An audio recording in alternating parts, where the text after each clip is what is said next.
It's time to do the inner borders for our July cuties. Are you ready?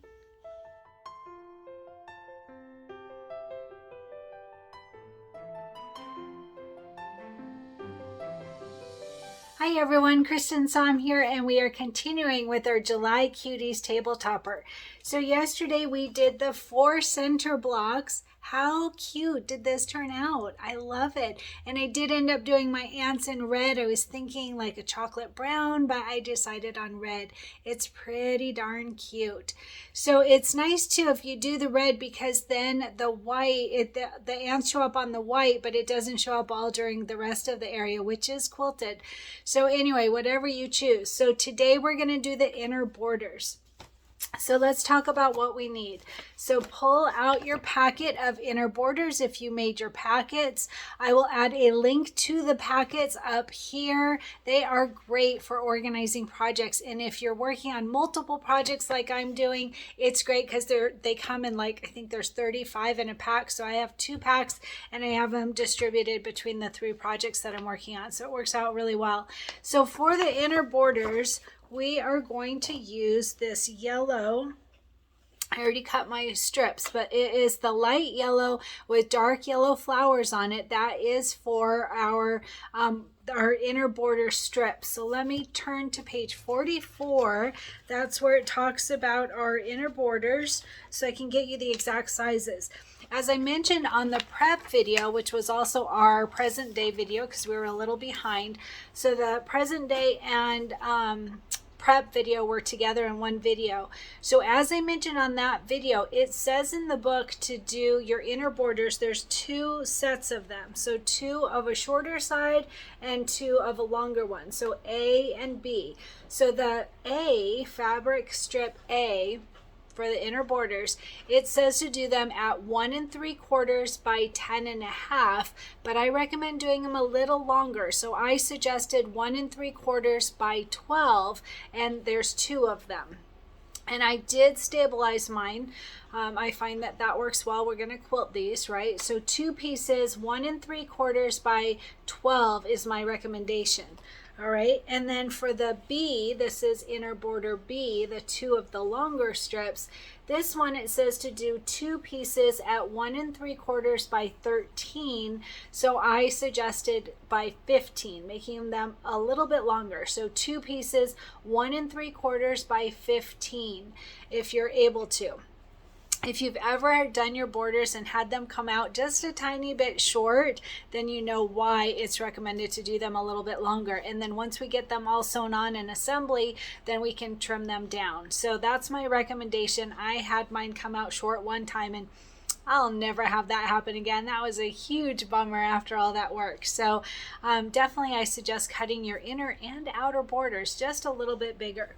Now on the batting though, we want our batting to be the exact size that we're going to use. And I'll show you why. We are going to add them on with either a glue stick, and I'll add a link for the glue sticks. I highly recommend the glue sticks. They're so easy to apply on and get it just right. Whereas that spray, personally, I'm not a fan. It's very messy. It kind of gets everywhere, and I don't like that. So I use the glue stick. It's purple, so it disappears. It goes on very easily, so you can see where it's on, and then it disappears super quickly. So you've got to put it on parts and then keep on going, and I'll show more of that in photos. But the border binding, we want to be the exact size, all right? Exact size, so that it is not going to be in our seams. And we will take off those 2 first steps. So the placement and the tack down of the batting, we will take those off of our quilting design because we're going to add the batting right onto the border strips. So my recommendation for the batting on the strips, or the batting strips, is for A, 2 pieces that are 1 1/4, 1.25 times 10. All right, exactly 1 1/4 by 10, 2 pieces. That's for batting strips A. And then for batting strips B, this is the longer ones. So I recommend 2 pieces that are 1 1/4 by 12.5. All right, 1 1/4 by 12.5 for B. And you'll see we'll add those on with our glue sticks and we'll quilt them. So for the quilting, let me see, is it noted on here? I think I have to go back to the beginning. Sorry about that. Here it is, July. All right.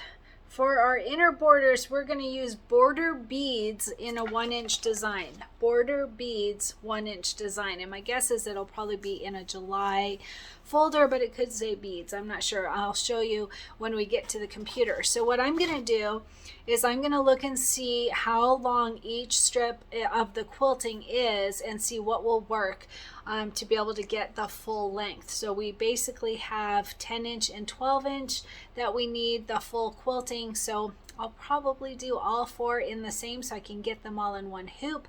I'm going to show you how to do that. You can use your embroidery machine to add on designs and merge them together, or you can use Embellishment Essentials like I'm going to do. If you are in the market for Embellishment Essentials, please use my affiliate link. It's right here, and I'll show you how to use it. All right, so we'll go over all of those tutorials and how to do these inner borders by bringing them all together, doing a color sort, and we're going to get started on our inner borders. So one thing I want to mention is you can choose a yellow color that's going to match that fabric. That is what they recommend in the book. I chose one that's a little bit darker, and I mentioned this in the prep video. I chose one that's just a bit darker so that my quilting will stand out better. I want my quilting to show a little bit. All right, so that's what I've chosen, one that's a little bit darker, and mine is Dijon, like the mustard. All right, so I'm going to bring you over to the computer and we'll see how long those quilting designs are and what will work best with merging them together, and we'll get started on our inner borders.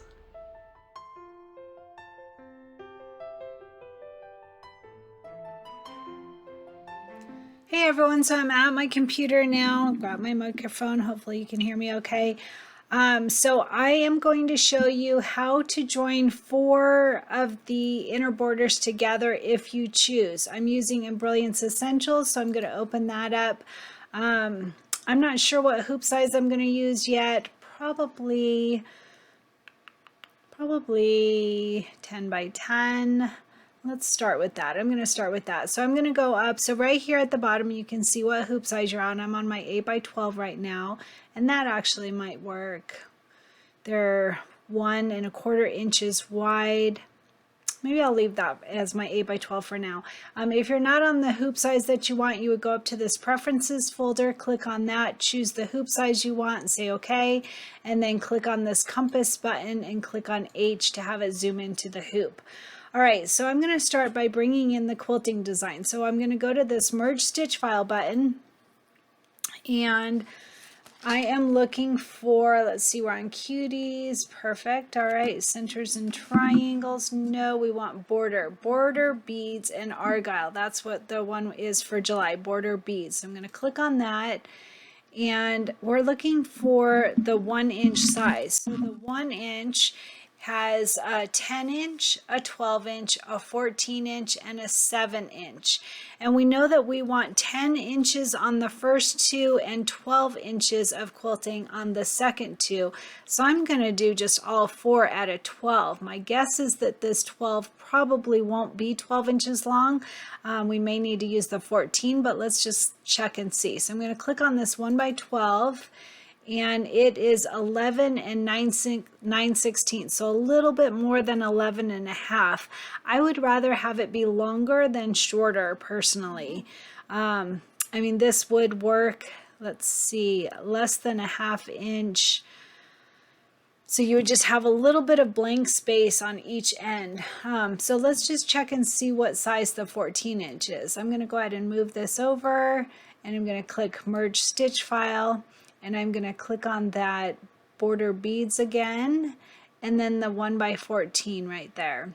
So this is depending on your hoop size and what you have available. You would need to make it work based on your hoop size as well. So you can see that this is turned red, and that means it's too large for this hoop. So the length of this one is 13 5/8 for this one. 13 5/8, 1 3/4. by 13 5/8. That's because of that 1/2 inch for the placement stitch for the main fabric. So the actual quilting is less than 1 inch. It should be right about 1 inch. All right, so let's see. Totally up to you. You could decide to use you would need to use your 9 by 14 hoop if you're going to use the 13 5/8. Or you could use the 12 and have it be just a little bit too short. I'm leaning toward the longer. I think I'll do the longer. So I'm going to use my 9 by 14 hoops. I'm going to go up here to merge stitch file and change, or I'm sorry, not merge stitch file, the preferences folder, and change to my 9 by 14 hoop so that that red goes away and it says it'll fit. And then I'm going to go to this compass button and hit H to see my entire hoop. So this 1 by 12, I'm going to go ahead and delete this one. I'm going to do 4 of them. You could do 2 of the 12 inch. That would work for the 10 inch, the shorter, the A, border A strips. You could do 2, or you can do all 4 one size and just cut off. It's not going to matter because it's not going to be in your seams, because you're going to cut out that batting with the step that we're using. I'll show you in photos that we're going to add that batting right onto our border strip. So it's not going to matter. It would just run off on the edge of your stabilizer. So the easier way, the quicker way, is to do them all the same, but you absolutely could do 2 of the 12 inch and 2 of the 14 inch. It's completely up to you, and really it's all in one hooping, so that wouldn't be a problem. Let's try that. I haven't really done that before, so let's try that. I'm going to go ahead and try that. All right, so to do that, let's just see where we get with this. So I've got this first one. I'm going to go ahead and I'm just going to move it all the way over to the edge, but we want to change all those default blues and oranges so so that they won't join together. Now I want to point out something really important. You can delete step 1 and step 2 if you're adding the batting onto your strips like I'm going to show. I'm going to leave them on just so I remember to tell everyone to bypass it, but you absolutely could delete these 2, and then you wouldn't have to change any colors because you would have a blue, a light orange, and a turquoise. None of those are going to join. So you don't need to do that. You could just select these 2 items, step 1 and step 2, and delete them. All right, but I'm going to keep them. So since the only one that is off is this default one blue, so I'm going to go ahead and change this one. So I'm going to click on one and click on the color, and I'm going to change it to dark aqua, and then the others will be fine. So we have orange, blue, light orange, and turquoise. So that's all good. Now on this second one, this is the 1 by 14 inch. This one, I'm going to move it over to the edge here. Actually, I'm going to have it over here so I can bring in a 4th one. So same thing, 1 and 2. If I click on 1 and 2, it's not letting me do it. There we go. 1 and 2, 2, 1 and 2, 2. You could delete those. You absolutely can delete those if you're adding the batting onto your border strips, like I'll show in just a moment. So you can go ahead and click delete on those. You would just hit delete on your keyboard. I'm going to leave them in, so I'm just going to change this one default one blue to that dark aqua. All right. Okay, so now that the colors are changed, we can bring more of them in. So on this number 1, the 1 by 12, I want 2 of these. So I'm going to say Control C to copy it, and then Control V like victory to paste it.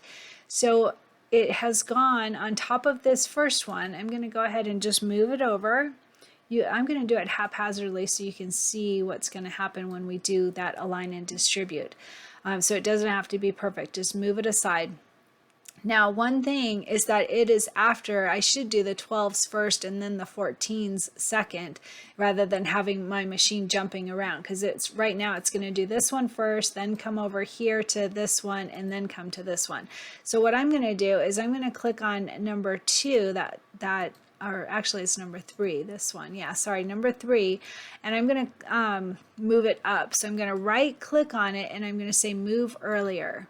All right, so you can see that now it's got the first one, the second one, and then the third one. So that's much better. All right, so now I want to hit, I'm on the 1 by 14. I'm going to hit Control C to copy and Control V like victory to paste. And then I have a 4th one. So I'm going to go ahead and move this 4th one over to the very edge.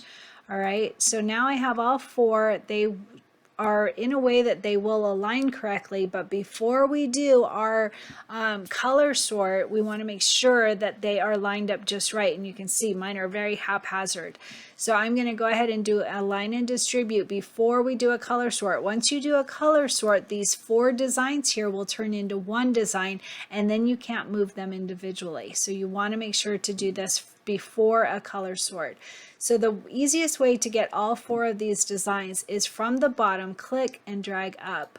That's the easiest way I found to make sure to get all 4 designs so that you can tell the machine what you want to align and distribute, these 4 designs. So I'm going to go to Utility, Align and Distribute, and I'm going to say, I believe it's center. I could be wrong. Maybe, I don't remember. Let's try it. Nope, that wasn't it. I always seem to forget that. That's funny. All right, there's this wonderful undo button for when you forget what you're doing, like I just did. And then I want to go ahead and highlight them all again. And I'm going to say Utility, Align and Distribute. And let's see, I think it is center, maybe just center on the left. Let's try that. I don't know why I always forget that. All right, so see how it moved them. It moved this one because that one was the haphazard one up in a way. So now they're all aligned just right, but now we want to distribute them so that the space in between here, I should have made it even more haphazard so you could see a bigger change. But when we go to this distribute tab, I think, let's try center.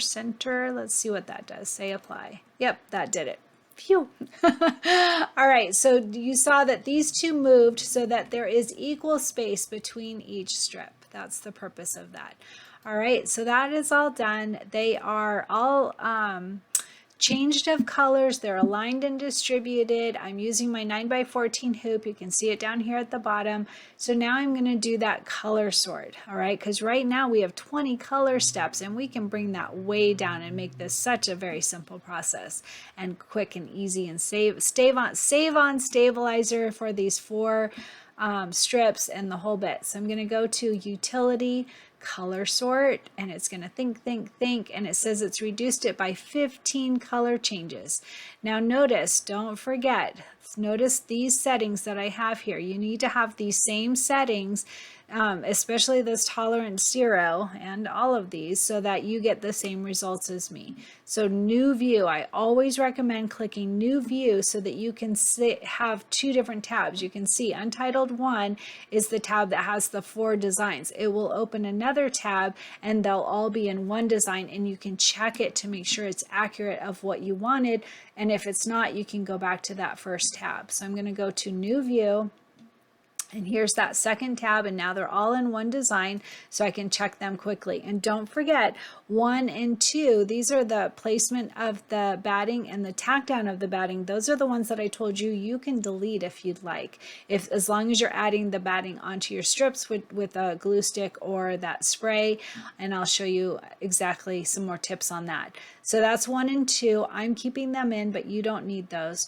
Then here we have 3. This is the placement for it. We'll do a placement stitch of where we're going to put those fabric strips in for our inner borders. And then number 4, it's going to tack them down. And notice it just does the sides. That's why it's not a regular orange, the default orange. It's a default light orange because it's only doing the side strips, the sides of the strips, tacking it down. And then number 5 is always our quilting design. So we'll have the quilting design on all 4, and you can see that it's going to do 2 of them shorter and 2 of them longer. So strips A and strips B, so make sure that you're placing them correctly on your hoop.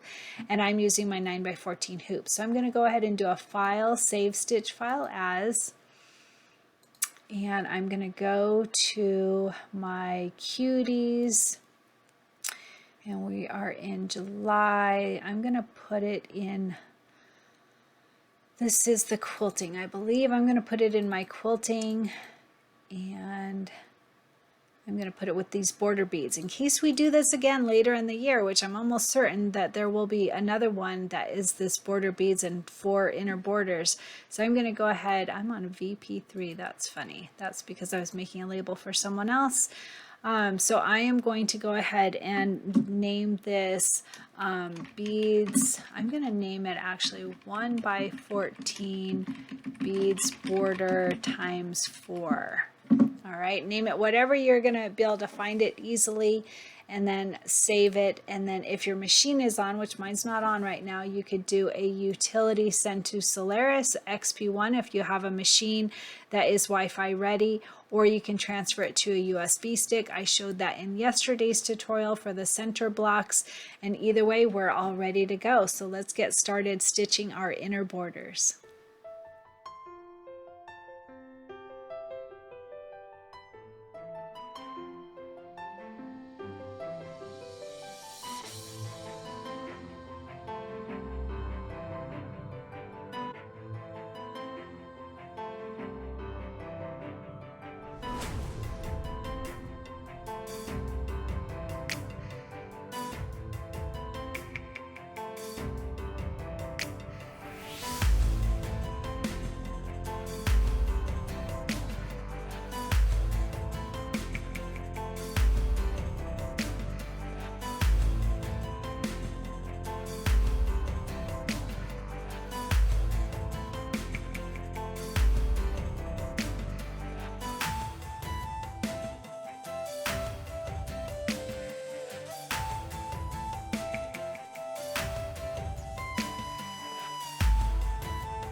So how are you doing with your goal? I need to hear about it. I need to be inspired. I did not get a workout last night. I kind of blew it. I worked on our project until 11:30 last night, and I was still going to get my workout. I was determined. I got my workout clothes on, got my water bottle all filled, and I got onto my treadmill to do my workout challenge.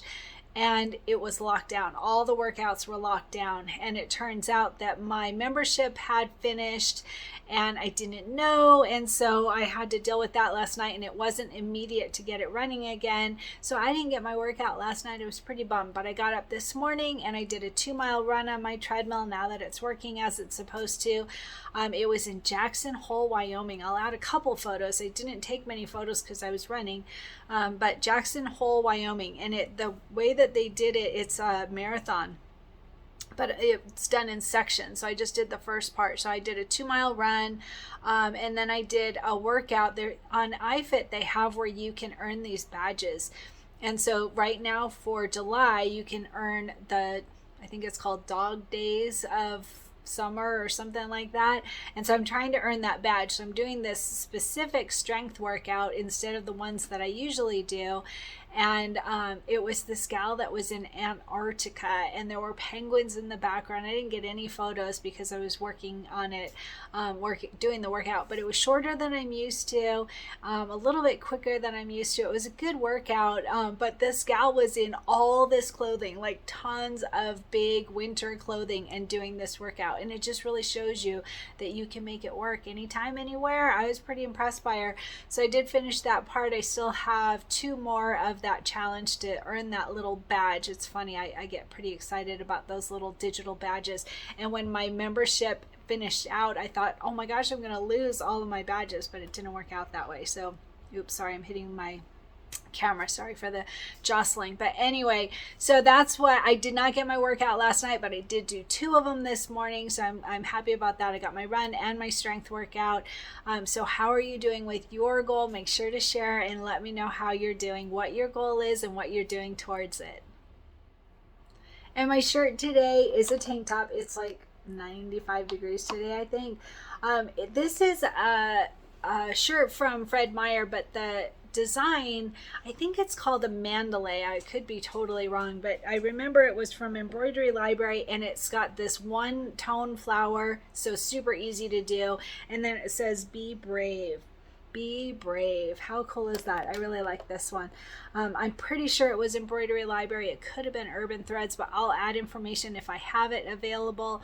I did it down the front of a tank top, super easy to do. I have a bunch of tank tops that I did the design down the back, and I think that's a really fun idea. I really like that. I've got a bunch of those that I've done.